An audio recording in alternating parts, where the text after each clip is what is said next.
नमस्कार दर्शक बंधु मु स्वागत करुच्ची मोर यही ओडिया फैक्ट यूट्यूब चैनल को। दर्शक बंधु जदि आपण प्रथम थर पर मोर ये भिडटी को देखुंत ताहले मो चैनल टी को लाइक सब्सक्राइब करने भूलिए ना। तो दर्शक बंधु आउ डेरी नक आज विषय वस्तु को आलोचना करवा। विषयटी है ठंडा पानी पीवा द्वारा आम शरीर में की क्षति होता है। दर्शक बंधु खरा दिन पाखे आसिलानी आमे समस्ते अधिक रु अधिक ठंडा पानी पीवाई इच्छा प्रकाश करिथाउ। एमिति कि फ्रिजर ठंडा पानी पीवाई आमे इच्छा प्रकाश करिथाउ। आसंतु जानिबा एही फ्रिजर ठंडा पानी पीले आम शरीर में कौन क्षति होता है। दर्शक बंधु लगातार फ्रिजर ठंडा पानी पीले आखि सुखी जाए एवं खाद्य ठीक से हजम हो न थाए।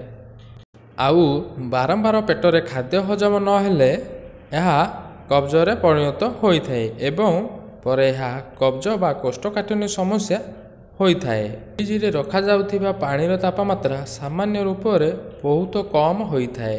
यह आमे समस्ते जानिचे जहाँ फल ठंडा और काशर समस्या भी देखा देता है। यही ठंडा पानी हृदयर गति को भी कम कर देता है।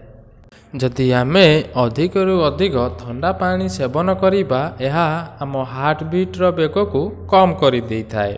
सबुदिन ठंडा पानी पीवा द्वारा टन्सिलर समस्या हो पारे।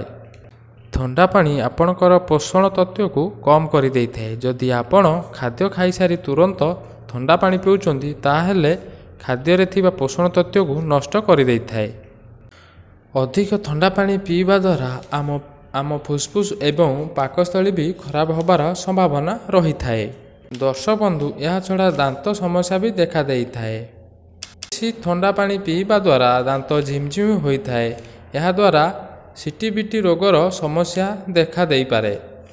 दर्शक बंधु आसंतु जानिबा एही सब असुविधारू केमिति निजको बचाइबे।